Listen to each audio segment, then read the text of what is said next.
Here's the horror story in English. The wedding night horror in a small village.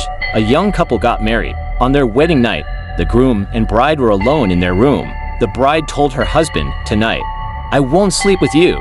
I'll sleep with my friend." The groom agreed, "Okay, I'll sleep alone." The bride went to sleep with her friend in another room. The groom slept alone in their room. At midnight, the groom heard someone calling him. He looked around but saw no one. Again, he heard the voice calling him. He got up and saw a woman standing in the room. She said, "I'm your wife." The groom replied, "No, you're not my wife.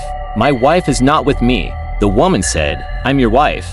You've forgotten me." The groom looked at the woman in fear, and she beckoned him to come closer. As he approached her, she grabbed him and killed him. In the morning, the bride didn't find her husband. She thought he might have gone out, but when she couldn't find him, she started to worry. She called her family members, and they decided to search for the groom. When they found him, he was dead. The bride was terrified. She thought someone might have killed her husband, but when she investigated, she found that her husband was killed by a ghost. The bride was shocked. She realized that her husband was killed by a supernatural being. She was scared, thinking that the ghost might harm her too.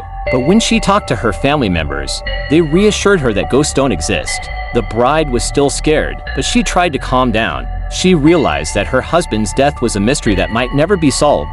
This story is a horror tale meant to scare and thrill.